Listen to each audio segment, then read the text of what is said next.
Hoje vamos começar mais uma sessão de sessão clínica já na carta. Hoje temos a apresentação do Dr. Piscina, que vai apresentar a discussão do texto, né? Caso os participantes viajam tiverem alguma dúvida ou alguma sugestão, é só deixarem no chat e assim poderemos seguir e assistir à apresentação do texto. Ficam. Junto ao quadro? Sim. Aqui? Senhores, muito bom dia. Eu sou Licínio Brito, sou médico radiologista, em representação ao setor de imagem da nossa instituição. Vamos fazer a sessão do Journal Club de hoje e eu vos trouxe alguns casos lá do serviço, a fim de podermos ver alguns aspectos de imagem, ver alguns aspectos das doenças que nos propomos e vamos a isso. Antes, eu trago sempre, procuro trazer sempre esse tema nas minhas apresentações, porque é sempre uma oportunidade que eu tenho para falar para tanto os médicos assistentes, tanto vocês que estão na linha da frente, não estão de frente ao paciente, vocês têm uma interação maior. E por conta disso, vocês também vão, de primeira instância, são vocês que vão decidir o que é que ele vai fazer logo a seguir a conversa, né? Logo a seguir a parte da anamnese. Portanto, que tipo de exames é que vocês vão pedir? Portanto, os exames de laboratório, claro, sempre vão estar na primeira linha. Os exames de imagem vão ser a seguir. E por conta disso, é interessante que qualquer colega que faça assistência tenha o domínio mínimo, não é, na solicitação do exame de imagem. Ok? E eu até muitas vezes atrevo-me a dizer, é muito mais importante o colega saber qual exame vai pedir do que a complexidade do exame ou na pretensão de saber aquilo que traz o paciente à nossa unidade, mas saber escolher o melhor exame vai levar-nos mais próximo e mais cedo ao diagnóstico, não é? Eu trouxe aqui alguns aspectos que eu faço menção desde 2018. E o primeiro deles que não está ali é o preenchimento do pedido de exame. E nós cremos que é de uma deselegância total quando qualquer profissional de saúde faz um pedido a um outro colega, não é? Através de um documento, e ele não escreve nada, a não ser só o nome. E muito antes de ser deselegante, demonstra uma deficiência em lidar, não é, com aquele tipo de instrumentos. Então, todas as vezes que vocês forem solicitar um exame, e no exame não tem, no mínimo, o nome, a idade, o motivo do exame, qual o tipo do exame, por que o paciente vai fazer aquele exame, isso demonstra uma inexperiência em lidar com a ferramenta. E não estamos a falar só de pedido de imagem, estamos a falar de pedido de exames de laboratório, porque o problema sempre vai cair no mesmo. Então, mas claro, isso está estudado, que à medida que nós vamos, tanto galgando os passos na nossa experiência profissional, não é? Quando, tanto é diferente um colega que sai da faculdade com um interno com mais de 5, 6 anos de prática. Portanto, a agilidade em pedir o exame, obviamente, é diferente, não é? É esperado, ok, mas o básico nós precisamos aprender. E queremos que aprendemos na faculdade, que o básico no pedido de exame é ter o nome, ter a idade, ter que tipo de exame vai fazer, tem o porquê que vai fazer. Não estamos a falar em escrever uma história clínica, porque isso vocês já fazem na anamnese, mas a minha dica é o que, quem, como, quando, porquê, né? O que é que ele vai fazer? Há uma radiografia do tórax. Por quê? Porque tem tosse. O onde portanto, já é o tórax, não é? Quando podemos incluir ali a evolução temporal. Portanto, tem tosse há 2, 3 dias. Então, todos esses pormenores, à medida que vocês vão dando esses elementos todos ao médico especialista em imagem ou da patologia, torna-se muito mais fácil nós direcionarmos as hipóteses diagnósticas, ok? Mas deixem-me falar então de alguns aspectos que vocês precisam saber em relação aos exames de imagem. Vocês precisam dominar a base física dos exames de imagem, ok? As 4 bases, né, que nós consideramos ressonância, tomografia, raio-x e ecografia. A base física destes modelos, destes tipos de exame, vocês devem saber, né? Cultura geral. A ecografia, qual é a base física? Ondas sonoras de alta frequência. Tomografia e radiografia, base física é radiação. A ressonância, base física é magnetização, tá bom? E isso vai definir, então, como é que depois vocês vão ver quando e a quem vocês vão pedir o exame de imagem. Se for uma criança e uma mulher, vocês sabem que devem poupar da radiação. Por quê? Porque a mulher, pela capacidade reprodutiva, que vai sendo reduzida à medida que ela for sendo exposta à radiação, e a criança, porque se ela for exposta à radiação desde muito cedo, ela tem mais probabilidade de desenvolver patologias relacionadas à radiação. Então, a radiação nas mulheres e nas crianças pode ser colocada em 3º, 4º, 5º plano, e a primeira hipótese seria ecografia e ressonância, ok?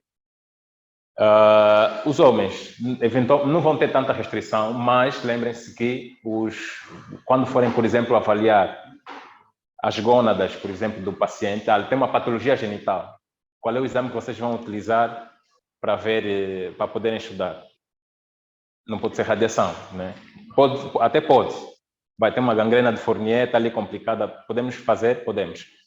Mas se vocês prescindirem da radiação e priorizarem exames que possam não levar tanta radiação àquela zona específica do corpo, vai ser melhor. Tanto uma ecografia ou uma ressonância. De outra maneira, se o paciente vai ter uma patologia do sistema nervoso central, caiu, desmaiou, 2, 3 dias de evolução, convulsionou, tonturas. Qual é o exame que vocês vão pedir? Raio-x do crânio, certo? Sim ou não? Até serve. Para quê? Para quê? E depois? Vai atrasar. Até serve. Vamos ver se tem uma rachadura na calota craniana. Tá bem. Depois de ver a rachadura, o que vamos fazer? Vamos continuar na dúvida para saber, para além da rachadura, o que é que tem no parênquima cerebral. Então, íamos precisar de ir diretamente para a tomografia, que é mais rápido, né, e menos onerosa em relação a uma ressonância. Sendo que a ressonância é o padrão ouro para as patologias do sistema nervoso central, mas em termos de logística, variando de instituição para instituição, vamos prescindir da ressonância, vamos fazer ataque. Tranquilo? Bom, a base física dos exames de imagem vocês precisam dominar, ok? Quando pedir os exames com contraste, quais os seus efeitos colaterais? Se vocês querem utilizar contraste e estão na dúvida, lembrem-se desses 3 pontos. Quando vocês querem ver infecção, tumor e pós-operatório recente. Condição obrigatória para utilizarmos o contraste, ok? Se vocês estão exceto muitas das vezes na patologia torácica, em que nós podemos fazer uma tomografia do tórax sem utilizar o contraste, mesmo estando perante uma infecção, uma pneumonia e tudo mais. A destreza do radiologista já consegue fechar o diagnóstico sem contraste. Mas, por exemplo, patologias abdominais infecciosas vão precisar de contraste.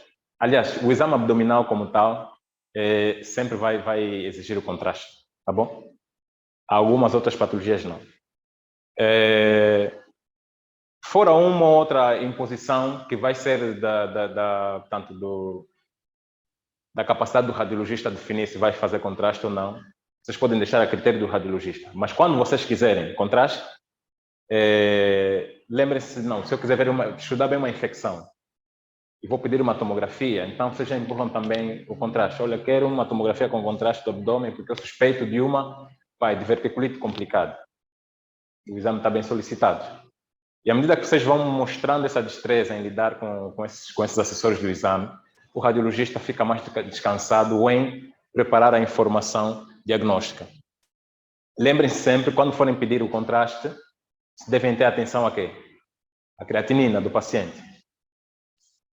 Um paciente mais... Crianças jovens, 30, 40 anos, vocês podem até prescindir da creatinina. Mas a partir dos 50 anos, tanto é a idade em que as hipertensões já vão aparecendo, as diabetes e tudo mais, então isso como tem efeito deletério renal, vocês precisam pedir a função renal para que, quando formos introduzir o contraste, o efeito deletério do contraste, que vai sempre acontecer, ele não seja danoso a ponto de causar uma complicação mais grave ao paciente. Ok? Lembrem-se da medida habitual da creatinina, que é até 1,3, 1,4. Essa medida pode ser válida até 3 meses, uma creatinina de até 3 meses atrás vale. Então, nesse limite, nesse intervalo, vocês solicitam a creatinina sempre que o paciente estiver com a idade acima, então, desse limite que eu falei. Os pacientes dialíticos precisam de contraste, de função renal, quando vocês vão solicitar um exame? Precisa ou não? Não, não precisa.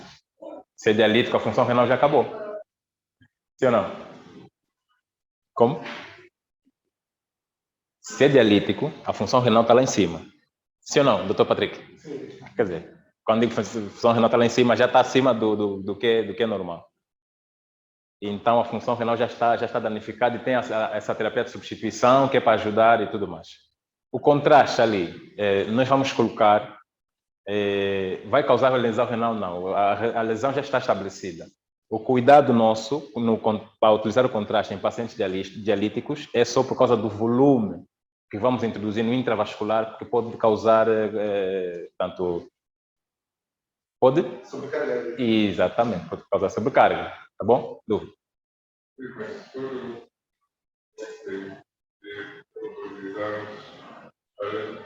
Digamos que está normal, depois de uma hemodiálise, dentro do exame, está normal, estamos a fazer. Quais exames que vão estar normais? A nós só interessa a creatinina. Só a creatinina. A nós, na radiologia, para usar o contraste, só interessa a creatinina.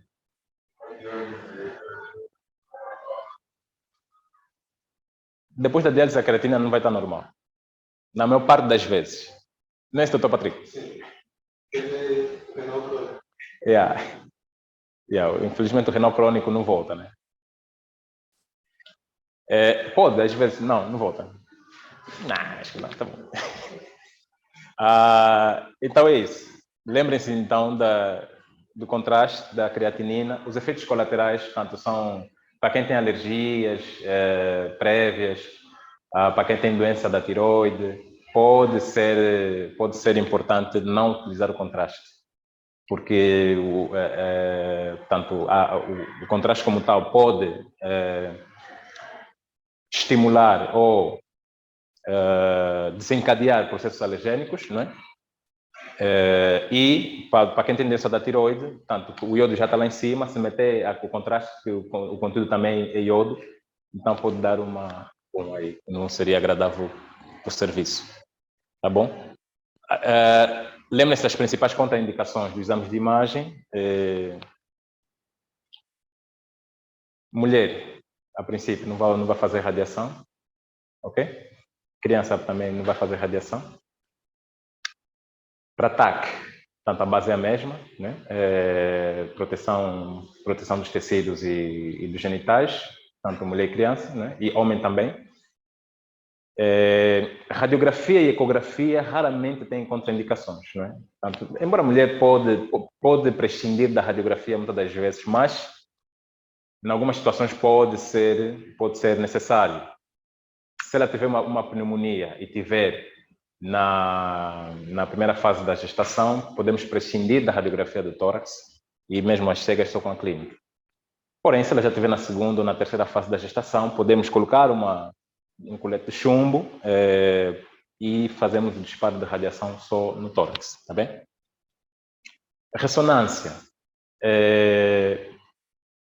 Marca-passo. Quem tem marca-passo não pode fazer ressonância. tá bom? Quem tem fixadores externos de fraturas também não pode fazer ressonância. Como? Placas dentárias pode. Algumas placas já vêm com tanto um material já próprio que as ressonâncias já aceitam, que é o titânio. Algumas placas mais antigas e tudo mais aqui na precisa, poderemos eventualmente prescindir ou deixar de que o paciente não faça o exame. Mas na maior parte das vezes as placas dentárias elas passam. Clipe de aneurisma, quem tem não pode fazer. Balas no corpo, quem tem, precisamos saber há quanto tempo foi, porque se foi recente, então a bala onde ela está, ela pode ser estimulada pela magnetização e causar danos.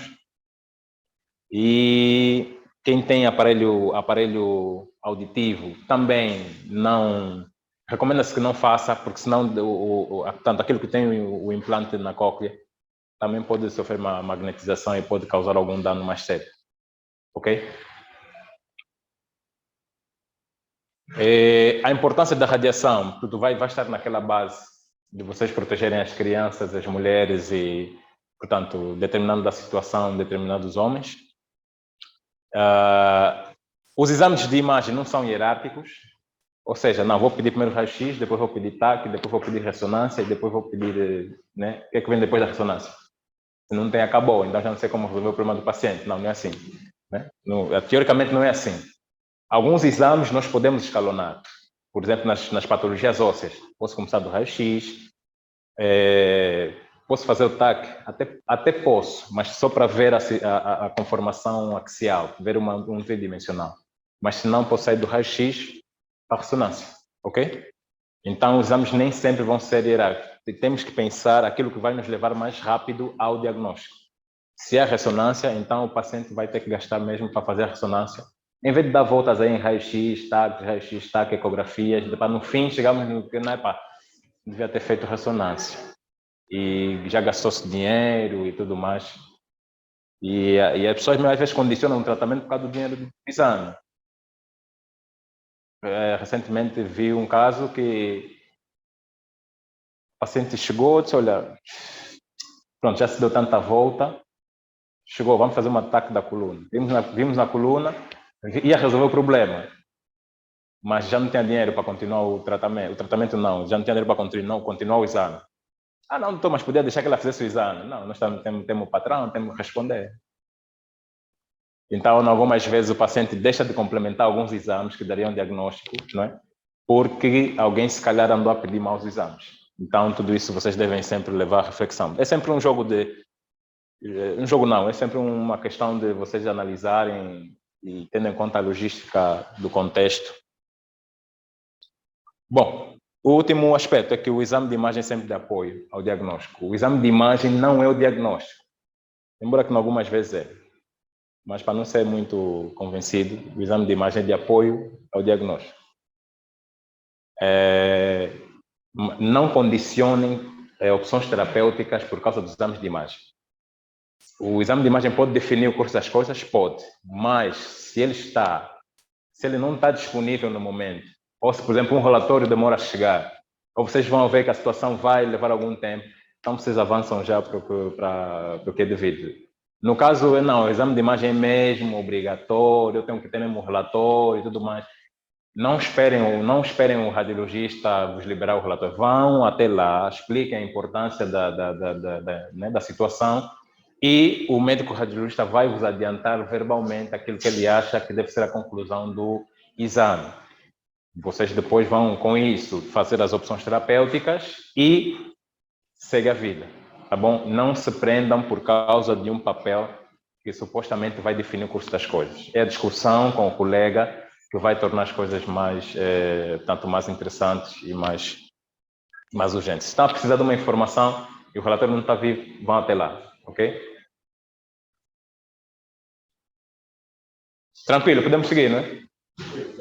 Doutor Patrick, há dúvidas ou posso continuar direto?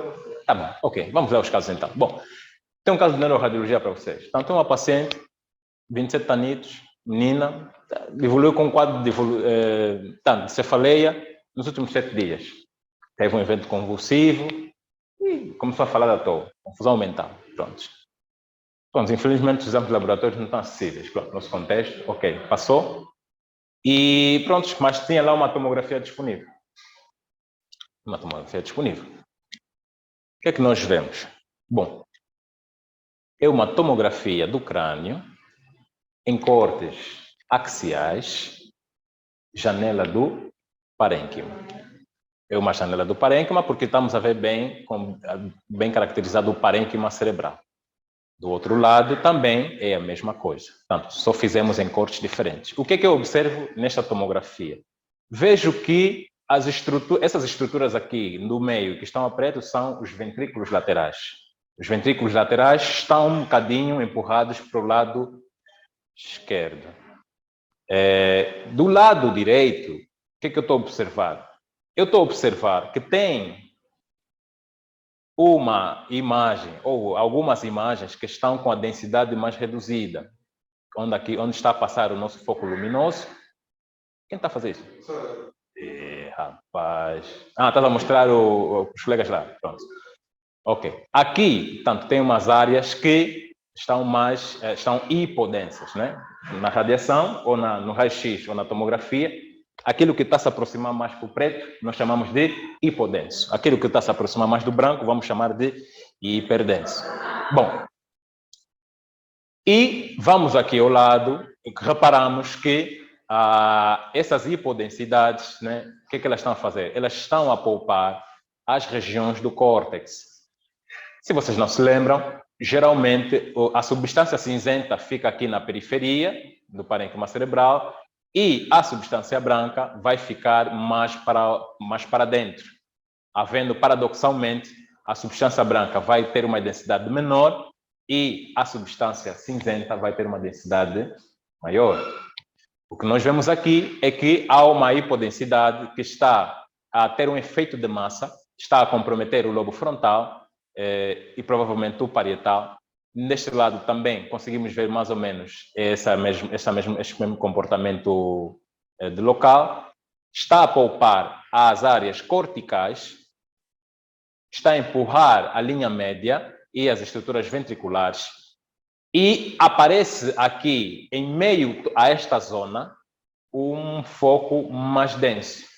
Ok? O que pode ser isso a princípio? O que pode ser branco na tomografia? Osso, contraste e sangue. Osso não é. Aí dentro do parênquima provavelmente não deve ter osso. É muito difícil ter osso aí. Pode ter uma malformação. Pronto. Às vezes cresce dentes em alguns lugares do corpo, que pronto. Mas aqui não é osso. Calcificação. Para essa idade e tal, pouco provável. Há uma doença que pode deixar essas calcificações assim focais dentro do parênquima, que é a neurocisticercose. Mas não é o caso. Não parece uma calcificação de neurocisticercose. O que é que sobra? Sangue. Então, isso parece um foco hemorrágico. Então, estamos em frente, então, de uma imagem hipodensa no lobo frontal / parietal à direita, que está a poupar a zona cortical, está a comprometer mais a substância branca profunda, e não só, subcortical e profunda, e, por vezes, ela vai aparecer com alguns focos hemorrágicos em meio, então, à sua zona de afetação. Ok? Está tranquilo? Muito bem.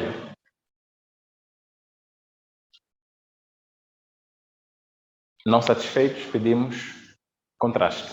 Portanto, introduzimos um contraste endovenoso para ver qual seria o comportamento dessa lesão. Não mostrou muita coisa nova.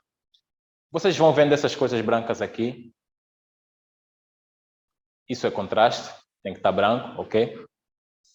Aqui também os vasos estão todos preenchidos por contraste, mas o contraste não extravasou, ou seja, não entrou para dentro do parênquima. Isso quer dizer o quê? Que a barreira hematoencefálica não foi quebrada.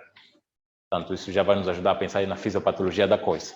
Porém, observamos que num dos seios venosos aqui mais posteriores, a contrastação ficou comprometida. Aqui devia ter contraste, mas não tem. Parece ter uma formação tanto hipodensa, a substituir tanto o fluxo de contraste. Fez-nos pensar em algumas coisas.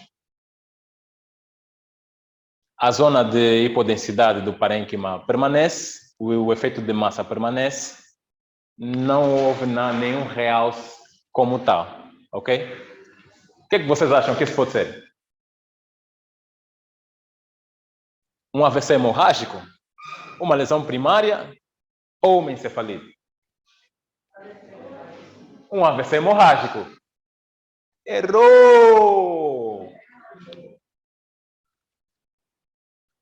Sim. O AVC tinha tudo para ser realmente um AVC, um insulto isquêmico, não é? Mas, geralmente, o edema do AVC ele não vai poupar nada, nem o córtex, nem a substância branca. Portanto, ele vai fechar tudo a preto. Mas ali vocês viram que o córtex estava poupado. Então, isso fala a favor de um edema vasogênico. Tá bom? Os focos hemorrágicos, vamos ver as características da encefalite. E aquelas densidades, aquelas hipodensidades que nós fomos vendo dentro dos seios venosos posteriores, tratava-se de um trombo venoso ali no seio, ok? Portanto, trata-se de um caso de uma encefalite. Portanto, uma encefalite por herpes simples, portanto, é a opção mais provável, é a causa comum de encefalite viral necrotizante fulminante esporádica fatal, com achados de imagens característicos. Ela tem dois subtipos, a encefalite por herpes neonatal e da infância e do adulto.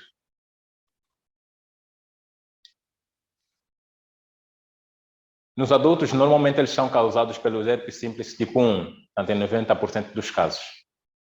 O herpes simples tipo 2 é que vai ser frequente, então, nos neonatos. Não tem predileção sazonal de sexualidade em qualquer altura da vida e do nosso momento ela vai aparecer, tanto caso haja condições para tal.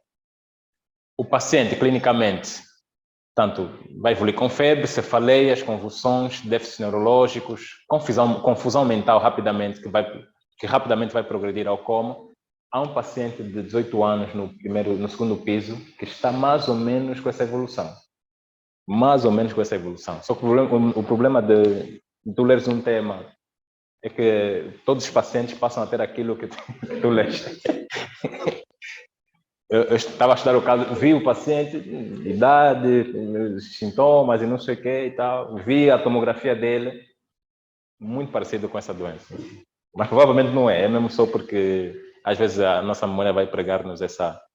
Mas pode ser também, é uma questão de se fazer os devidos meios de diagnóstico, você tem que fazer uma ressonância para ver se os aspectos de imagem vão ser característicos. Neonatos e crianças vão ter sintomas inespecíficos, diferente desses que estão aqui. Bom, o PCR do líquor cefalorraquidiano vai ter a melhor acurácia, vai ser a melhor opção para explorarmos então o diagnóstico dessa doença. Se ela não for tratada adequadamente, em 7 a 14 dias o paciente evolui a óbito e a melhor opção terapêutica é o aciclovir, ok? Lembrem-se sempre então das encefalites, lembrem-se da forma como é que ela vai aparecer clinicamente. Idealmente, esses pacientes têm de fazer ressonância. Nesse caso, a ressonância é a opção de escolha mesmo. Mas dependendo então ali da logística, vocês vão ter que gerir com o médico radiologista. Os aspectos de imagem dessa doença, portanto, os achados de imagem vão comprometer os lobos temporais, os lobos insulares e o giro do cingo. Apesar de eu ter-vos mostrado que o efeito de massa estava a comprometer mais o lobo frontal, mas em algum momento nós conseguimos, no exame ocorrido, nós conseguimos perceber que até o lobo temporal, aquelas imagens de hipodensidade iriam chegar lá e estão a comprometer também determinadas zonas. Na tomografia, portanto, ela muitas das vezes pode ser normal, mas porém na evolução, portanto, vamos ter a presença de lesões hipoatenuantes com efeito de massa, comprometendo mais os lobos temporais e a ínsula. Apesar de não vermos com muita caracterização neste caso, mas alguns pontos acessórios é que vão nos fazer levar a pensar nisso. Portanto, a hemorragia é uma característica tardia. A predileção ao sistema límbico, não é? Também é uma característica que já temos estado a mencionar, e a preservação dos gânglios da base. No contraste, poderemos ter um realce giriforme dos lobos temporais, mas é mais no contraste da ressonância. Okay? Na ressonância, o T1 vai mostrar o efeito de massa, tanto o apagamento dos sulcos, né, apagamento dos sulcos corticais. Por vezes, tanto vai ter, em T1, vamos ter imagens brancas que vão comportar-se exatamente como o sangue na tomografia, não é? Portanto, vão ter aumento do sinal. Em T12 e flare, tanto que são outras sequências, portanto, as áreas comprometidas vão ter um aumento do sinal córtico e subcortical e vão ter, então, restrição à difusão. Esta ressonância de um paciente de 52 anos, em sequência de flare, mostra exatamente isso. Portanto, é um paciente que evolui com febre e convulsões e mostra um sinal hiperintenso no lobo temporal, que é esta zona aqui, na ínsula direita, que é aqui esta área, né? E também aqui, mais para mediano, em território, às vezes parece território vascular, mas faz parte do grau de comprometimento da doença. A PCR foi positiva para HSV1, que é o herpes tipo 1. Na tomografia, nós não vamos conseguir ter tão bem essas características, né? O que vai acontecer é que ele vai ter um efeito, um edema, uma hipodensidade que vai poupar as corticais, né, com efeito de massa. Mas na ressonância, ela caracteriza muito bem. Aqui é uma ressonância, não seria em corte em flare, mas sim tem com contraste, pós-contraste, em que há um realce aqui tanto dos giros temporais, característica então desta doença, ok? Aqui um relato de caso que fala tanto de uma trombose venosa cerebral, tanto uma rara complicação de encefalite por herpes simples, exatamente como nós tínhamos ali no nosso caso. As encefalites já não são muito relatadas, os dados que nós encontramos eram de 1970, 1980, como tratamento supõe ser efetivo, porém, quem sobrevive fica com sequelas, né? E apesar disso, se o tratamento, mesmo que for dependendo da idade, creio que nos adultos, apesar de se tiver caracterização tardia, mesmo com a ciclovir, acho que ele pode evoluir para óbito, né? Não, salvo um ou outro erro, mas dessa forma mesmo. Tranquilo? Vamos passar para o segundo caso. Alguma dúvida neste caso? Diga-me. Não sei se é possível o doutor mostrar um corte em flare. Um flare? Este aqui. O flare, portanto, é uma das sequências da ressonância. Portanto, nós temos o T1 e o T2. O T1, normalmente o parênquima cerebral fica mais escuro, não é? Relativamente a este flare aqui. Vocês veem que o parênquima cerebral, todo ele, é um bocadinho mais claro, né? Mas o T1, imagine uma coisa assim, só que mais um bocadinho escuro, ok? Portanto, ele é mais anatômica e caracteriza menos, ou não caracteriza tão bem as lesões. O flare, que é uma derivação é uma derivação do T2, portanto, ele vai mostrar com mais relevância as alterações edematosas, né? Ou aquelas alterações que vão estar envolvidas aí ao movimento das células né? No caso. Então, o flare e o T2 são muito boas para mostrar as alterações patológicas. A sequência T1, que é uma coisa mais ou menos assim, só que mais escura ou com menos sinal, ela é mais anatômica para nos ajudar a ver se a anatomia local está preservada. Está no paciente, temos aí o flare Não precisas. Não precisas porque o protocolo já está definido. Não precisas. Claro, há alguns colegas, tanto já bem direcionados da neuroradiologia, que já sabem qual é a sequência que querem para determinar qual doença, não é? Então já sabem, não, podem fazer todos os exames, mas eu quero a sequência tal, assim, assim, assim, assim. Né? Porque ele já sabe que ali, aquela sequência vai lhe ajudar a confirmar a presença ou não de alteração. Ok? Vamos passar para o caso a seguir. Bom, um paciente de 69 anos, assintomático, ex-fumador, ele veio fazer uma radiografia do tórax. Até aí tudo bem.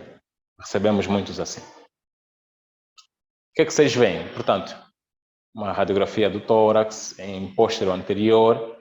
Nós temos uma opacidade nodular, aparentemente, com contornos aparentemente regulares no terço superior do campo monário direito. Onde é que ela vai estar? É essa imagem aqui. Tem aqui uma opacidade. Se vocês forem comparar com o lado contralateral, vocês vão ver que aqui não tem nada, né? Passem para o outro lado e vocês veem que há uma opacidade, há uma imagem que está mais densa que o habitual, não é? Que está nos inferir, então, uma opacidade nodular. Quando vocês veem uma opacidade nodular, isso como tal já é indicação de complementarmos o exame, né? A critério médico, claro, mas que vocês têm motivo. Qual é o motivo que vos faz complementar esse exame? Se vocês entenderam a história do paciente, qual é o motivo que vos faz complementar esse exame? Quando digo complementar o exame, é prosseguir, né? Escalonar. Fumador. Um paciente ex-fumador que tem uma opacidade arredondada no terço superior do campo monar direito merece fazer a tomografia. Porque a radiografia é bidimensional, né? Nós vamos ver numa dimensão, né? No máximo poderemos virar o paciente de lado e vemos na outra dimensão. Mas precisamos de um exame axial que vai nos mostrar, então, mais pormenores do intraparenquimatoso. Podemos? Ok. Pedimos, então, a tomografia do tórax. Vocês veem que é chamada tomografia do tórax em corte axial, janela do parênquima, exatamente. Na janela do parênquima, vamos ver essas duas áreas aqui, portanto, são os pulmões. Portanto, elas estão a mostrar áreas de enfisema centroacinar, inferindo hábitos tabágicos prévios. As áreas de enfisema são estas, vocês conseguem ver, não sei se vocês conseguem ver ali, vou fugir um bocadinho da câmera, mas tem umas áreas aqui mais escuras, percebem? Essas áreas aqui, tem o parênquima normal, que é aqui é parênquima normal, aqui é parênquima normal, mas aqui de lado, aqui perifericamente, tem uma área assim como se tivesse pequenos balõezinhos, né? Aqui também é como se tivesse pequenos balõezinhos, né? E geralmente essas áreas que vão predominar nos terços superiores, né? Vão então falar a favor de um enfisema centroacinar e é muitas das vezes encontrado em pacientes que têm hábitos tabágicos consideráveis, ok? Mas não vimos o nódulo. Vimos o nódulo? Não vimos o nódulo neste corte. Vamos passar para os cortes a seguir. Tá bem, encontramos ali alguma coisa. Realmente tem sim uma hipodensidade nodular, tanto uma formação expansiva intrapulmonar, de aspecto nodular, contornos algo irregulares, está no lobo superior direito. Portanto, aqui na tomografia do tórax, janela do mediastino, nós conseguimos caracterizar que ela é uma lesão sólida, não é? Sem áreas de liquefação, nem nada.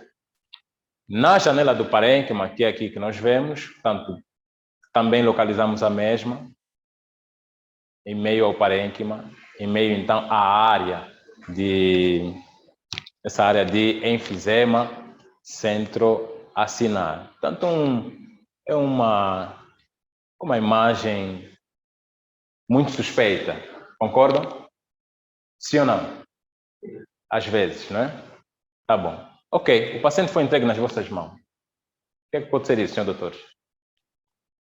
Linha A, um granuloma. Linha B, um tumor primário. Ou a linha C, uma atelectasia redonda. Um tumor primário. Certeza? Na medicina nem tudo é o que parece. Na medicina nem tudo é o que parece. Vamos permanecer com o tumor primário? Tá bem, tá bem. Mas não, doutores, não. Não, doutores, não. Vida é triste. Às vezes nós pensamos que é uma coisa e não é.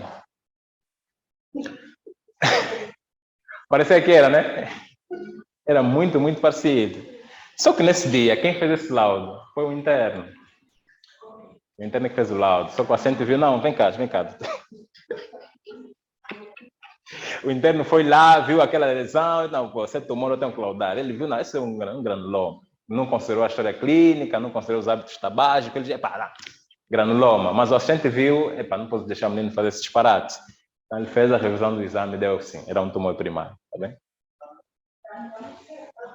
Vocês estão certos? Sim, sim. O serviço errou, o serviço fez uma revisão do laudo e revimos o diagnóstico. É um tumor primário do pulmão. Bom, tá bem, vamos falar um bocadinho então do cancro do pulmão. Portanto, carcinoma broncogênico é o termo que portanto, amplamente nós usamos para nos referirmos aos subtipos histológicos, portanto, das malignidades do pulmão. Portanto, alterações essas que estão principalmente ligadas a carcinógenos inalados, portanto, cigarro, né? Ou fumo de cigarro. Os fatores de risco, e tanto para esta entidade, portanto, os homens são mais afetados, aqueles que têm hábitos tabágicos ativos, portanto, têm uma probabilidade maior. Aqueles que têm hábitos tabágicos passivos, ou seja, que inalam o fumo de cigarro, né? Também têm alguma probabilidade. Exposição ao asbestos, crômio e outros, portanto, alguns desses como é que eu diria, desses fatores que vão ser expostos em ambiente de trabalho.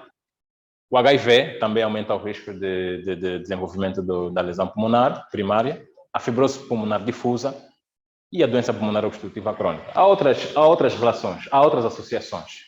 Trago só essas aqui porque portanto, são as mais habituais. Clinicamente, 10% dos casos os pacientes não vão ter sintomas. Principalmente num caso desse em que está no meio do parênquima, então o paciente não vai ter muita coisa para sentir. Eventualmente podem cursar com dispneia e tosse, portanto, se ele vai ficar ali próximo de um segmento traqueal. Tumores centrais, portanto, quando digo tumores centrais, são aqueles que vão estar próximo do mediastino, podem determinar hemoptise. E as lesões periféricas podem evoluir para dor torácica, ok? Nos subtipos, o cancro do pulmão, non-small cells, portanto, são o cancro de células não pequenas, mas em português fica muito, muito feio de falar, então eu deixei non-small cells. Portanto, é mais frequente, portanto, esse subtipo histológico é mais frequente. Neles estão o adenocarcinoma, está o carcinoma de células escamosas e está o carcinoma de células gigantes. Portanto, esses são os mais frequentes, as variantes histológicas mais frequentes, tá bom? Vem a seguir o tumor carcinoide e o cancro de pequenas células, ok? De small cells. Aqui é de small cells, em português fica melhor. Cancro de pequenas células. Na imagem, como tal, nós vamos ver na radiografia do tórax, como dissemos, até 10% dos casos vão ser assintomáticos. O que é que vamos ver? Um nódulo pulmonar solitário, portanto, geralmente vai ser uma opacidade nodular, que vai ter um contorno regular, vai ter menos de 3 centímetros. Aquela lesão que nós vimos ali na radiografia poderia ter eventualmente menos de 3 centímetros, mas na tomografia deu 4. Então, muitas das vezes, a radiografia pode minimizar algumas características da imagem. Vão ter contornos irregulares ou espiculados. Eles também poderão se apresentar como uma massa hilar. Portanto, este nódulo, em vez de aparecer central, em vez de aparecer perifericamente, vai ficar ali próximo do hilo, não é? Vamos chamar os carcinomas centrais. Uma forma de apresentação também desse tipo de lesão são as pneumonias de difícil resolução. São aquelas pneumonias que estamos a tratar há mais de 2, 3, 4, 5 meses. Né? Opacidades segmentares e subsegmentares homogêneas e mal definidas que não passam com antibióticos, tuberculostáticos, não passam. Nós já vimos um caso assim, um paciente veio extremamente emagrecido disse que estava a fazer tratamento com tuberculostáticos há mais de 6 meses, mas a tuberculose, 6 meses de tratamento tem que passar, né? Mas o paciente disse, não, 3 meses, 6 meses nada, 6 meses nada. Tá bem, metemos na tomografia, metemos o contraste e realmente vimos que em meio à consolidação havia ali uma zona que mostrava alguma necrose, que não era uma pneumonia necrotizante, para aquela idade do paciente, tanto já é um paciente mais velho, não era uma pneumonia necrotizante, né? Não se tratava também de um abscesso, no caso, portanto, fechava mesmo uma lesão primária do pulmão, ok?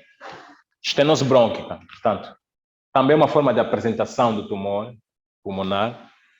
Portanto, são lesões endo ou peribrônquicas, portanto, que vão levar à atelectasia lobar, ou seja, eles vão fechar o brônquio. O brônquio, como leva o ar para o parênquima pulmonar, se o brônquio estiver fechado, o parênquima, o que faz? Atelectasia, ok? Uma atelectasia obstrutiva. O que vocês vão ver é isso. Na radiografia, portanto, ela fala aqui, mostra o colapso do lobo superior à direita. Portanto, essa área aqui, homogeneamente densa, no terço superior do campo pulmonar direito. Ok? Portanto, qualquer colapso, a atelectasia lobar em um paciente adulto deve levantar suspeitas para uma massa endobrônquica ou perihilar. Na tomografia deste mesmo paciente, vimos então uma grande massa suprahilar direita necrótica, portanto, aqui. E tem uma adenopatia paratraqueal à direita adjacente. Estamos a falar esta aqui. Ok? Portanto, esta lesão aqui vai fechou o brônquio que ia mandar portanto, o ar para o parênquima pulmonar do lobo superior direito, e na consequência disso, ele fecha. Isso tem um sinal, esse sinal é característico, nós em radiologia. Muitas das vezes eles não vão aparecer assim tão retinhos. Ele vai fazer aqui um S, que nós chamamos de S de Golden. Uma apresentação assim, nós suspeitamos então de uma lesão que esteja a causar, uma lesão primária que esteja a causar ali, portanto, uma atelectasia obstrutiva. Ok? Então, lembrem-se mais ou menos dessas formas de apresentação da lesão primária, do tumor pulmonar. Portanto, ele pode aparecer como um nódulo pulmonar, uma coisa de 2, 3 centímetros. Pode aparecer como uma massa hilar, vocês vão ver na radiografia um hilo diferente do outro. Pode ser adenopatia? Pode. Nosso contexto, tuberculose? Pode. Mas pensem também, mediante o contexto clínico, pensem também numa lesão primária. Aquelas pneumonias que estão a ser de difícil resolução, se a pneumonia está a dar trabalho, é melhor fazerem já a tomografia, para podermos esclarecer bem o que estamos a tratar. Podemos seguir as pneumonias com a radiografia, claro, né? E mesmo sem a radiografia, nós podemos fechar o diagnóstico de pneumonia, e depois, tanto a cada 7 dias não, mas pelo menos no final de 7 dias, após o início do tratamento, repetimos a imagem para ver se o paciente está a ter melhora do padrão de imagem e, eventualmente, 2, 3 semanas depois, podemos voltar a repetir o exame para ver se há alguma imagem sequelar que esteja de difícil resolução. Ok? E a estenose brônquica, que é, então, essa atelectasia do lobo superior. Na tomografia, portanto, é tudo mais claro. É um nódulo sólido, tanto pode ser lobulado, pode ser espiculado, tem cauda pleural, ou seja, ele vai se acomodar ali junto da parede do pulmão e vai espraiar-se ali, vai ter algumas lateralizações, nós chamamos de cauda pleural. Portanto, pode ser um nódulo periférico com uma borda mal definida, irregular, espiculada, e, na maior parte das vezes, uma apresentação assim, em 90% é maligna, né? Não vamos dar granulomas da vida, nada disso. 90% das vezes é nódulo, contornos espiculados, né? Grande, na maior parte das vezes é primário, ok? Eles têm uma taxa de crescimento lento. Por isso é que, por exemplo, se nós vimos um pequeno nódulo, se o paciente tem fatores de risco ou não, dependendo da idade e também um outro aspecto clínico, nós vamos ter que fazer então o segmento através de exames de imagem. Se vocês viram, por exemplo, um paciente foi fazer uma radiografia do tórax, tem um nódulo de mais ou menos 1 centímetro, que está no lugar onde vocês suspeitam, peçam a radiografia dentro de 6 meses. Se é um paciente que não tem história de tabagismo tão evidente, né? Não tem a idade avançada, uma radiografia dentro de 6 meses para ver se aquilo muda de posição ou não. Se for um paciente mais velho, com hábitos tabásicos e tem um nódulo de 1 centímetro, vocês têm que fazer a radiografia em 3 meses, tá bom? Para ver se aquilo muda de tamanho, porque eles mudam de tamanho, ok? E acho que é isso. O prognóstico da doença é chato. Para as lesões non-small cells, portanto, são 5 anos de taxa de sobrevida. Para os outros tipos, são 2 anos, ok? E é isso aí, foram esses casos que eu trouxe para vocês. Alguma dúvida? Iniciaram até as 12h30. Acho que também ninguém tem dúvida aqui no Zoom, até ninguém mandou. Só a acompanhar. Tá bom. Aqui não sabe se alguém tem alguma questão, pode fazer. Sem dúvida? Posso fazer perguntas? Posso ou não? Posso fazer? Diga.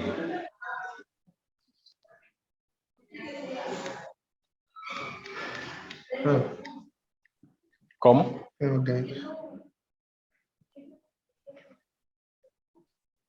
Por que não era um AVC hemorrágico? Por que não era? Não percebi. Por que não é um AVC hemorrágico? Porque não era.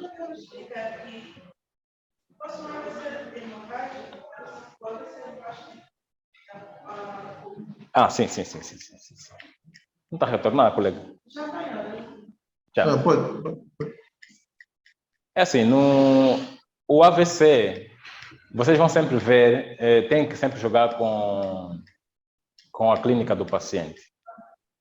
Portanto, um jovem, 20 e poucos anos, a princípio não é para ter AVC, né?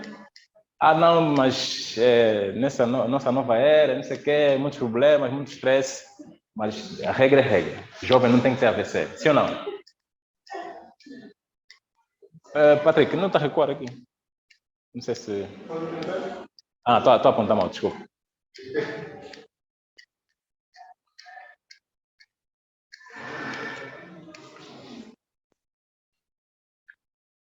Assim, clinicamente, pela regra epidemiológica, um jovem não pode ter, a princípio não deve ter AVC hemorrágico, a princípio, né? Primeiro. Segundo, o aspecto de imagem. Geralmente, quando eu vou ver um AVC, ele tem tanto o edema no parênquima cerebral vai se comportar de 2 formas.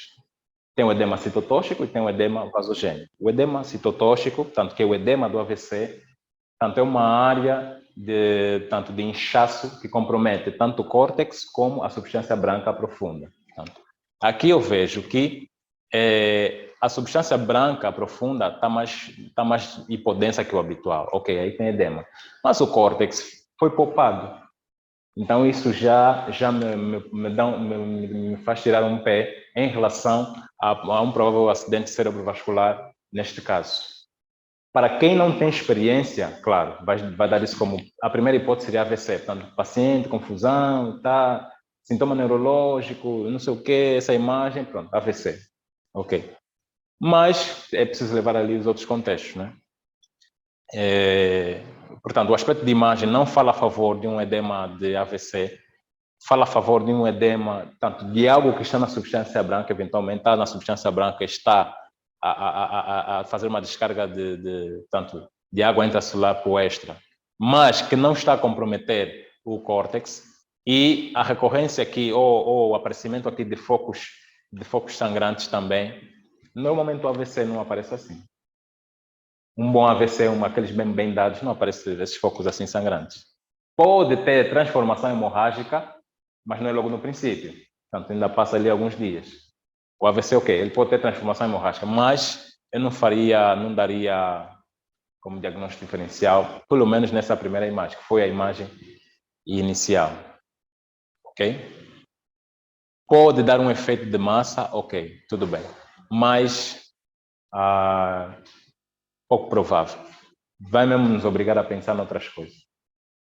E às vezes nós damos conta que tem algumas imagens que não estão a bater com a clínica. Ele tem muita coisa, passou a ser respondido pelo AVC. Tem discurso incoerente, tem confusão mental, pronto, pode ter lá as suas hemiparésias e não sei o quê, mas juntando a imagem com a clínica, aí sim vai nos direcionar para alguma coisa diferente. Lembrem-se de outras opções para além do AVC. Sei que muitas vezes é difícil não pensar, não pensar só em AVC, né? Mas lembrem-se, ali, mas com a vossa prática, acho que vocês vão tendo mais experiência em dizer, epá, aqui ou é tumor, ou é... Na urgência, vocês colocam o paciente na máquina, esperam das 3 uma, tumor, tanto AVC e infecção. Dúvida? Tem um colega no chat aqui que levantou a mão, mas ainda não fez a questão. Se não tiver a conseguir escrever, podia ligar o microfone e apresentar a sua pergunta. Vamos só aguardar um momento. Sim, então, lembrem-se disso. Não, pode. Posso? Lembrem-se disso ali. Sim. No AVC hemorrágico, geralmente, o AVC hemorrágico, geralmente ele está relacionado com a doença hipertensiva crônica, né? Portanto, a doença hipertensiva crônica, ela tem determinadas áreas no parênquima cerebral que ela vai comprometer. Geralmente são as áreas que estão próximas aos núcleos da base. Porque é aqui onde os vasos ficam mais fininhos e mais enfraquecidos. Então, ali, quando a pressão sobe, é mais fácil instalar aqui do que instalar aqui na periferia. Tá bem? Então, geralmente, o AVC hemorrágico ele vai se manifestar como tanto grandes hematomas que vão aparecer junto aos núcleos da base, aqui juntos aos ventrículos laterais, e que eles tendem a invadir ou mandar componentes para dentro dos ventrículos, o que de alguma forma é bom, porque ali vai conseguir drenar esse sangramento. Drenando, então, vai reduzindo o volume sangrante e o paciente vai, eventualmente, pode ter uma evolução favorável. Mas, dependendo do volume de sangue, né, pode não ser tão favorável assim. E aqui, um AVC hemorrágico é pouco sangue para muito edema. Entende? AVC hemorrágico eu acho que tem que ter um bocadinho mais sangue aqui para poder gerar todo esse edema que está afastado a linha média para o outro lado. Então, é pouco sangue para muito edema. Então, provavelmente alguma outra coisa está a determinar esse edema e o sangramento vai aparecer ali como um fator complicante. Ok? O colega não faz a questão. Ok. Então, acho que vamos dar por encerrada a sessão de hoje. Tá bom, espero que tenham gostado. Qualquer dúvida, por favor, não deixem de nos procurar no setor. Tá bom?